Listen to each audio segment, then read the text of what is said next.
spiritual advice I would give to the president-elect probably be a couple of things. First would be that he really would seek to have a heart of integrity.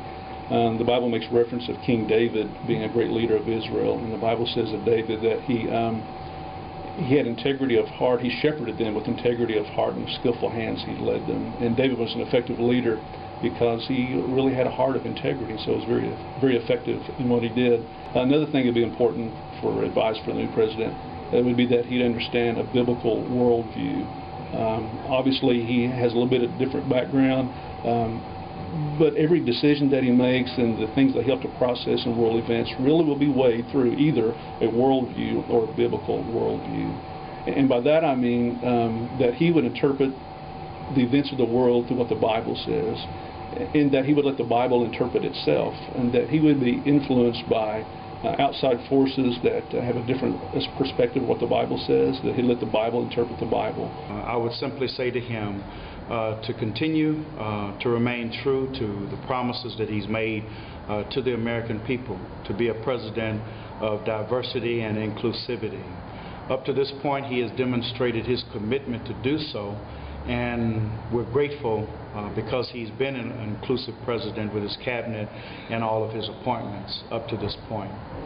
I also would say to him that it's crucially important for every president to remain true to Christian values, and he himself has ascribed as a Christian, as a believer, and I would simply encourage him also to remain true to those values. First of all, I believe that God raises up and God puts down, so I believe you're chosen to lead this nation because of God's sovereignty and God's intention.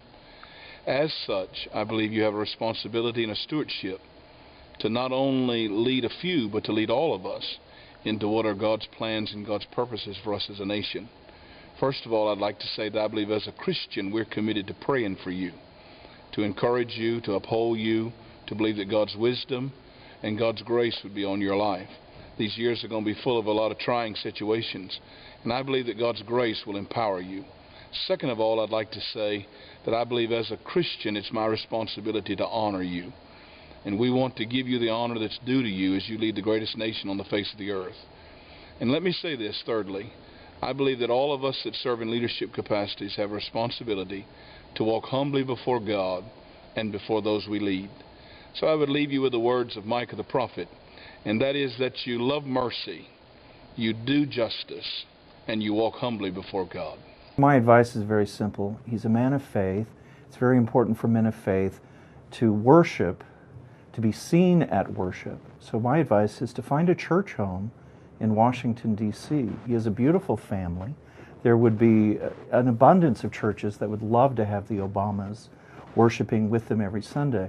I know the concern is that his security detail would have an impact on the church and an impact on the worshipers, but I think any church would get used to that very quickly and would be thrilled to have the Obamas. We see lots of photos and images of presidents at work, presidents playing golf. We need to see our leaders who are men and women of faith. We need to also see them at prayer. So that's my advice.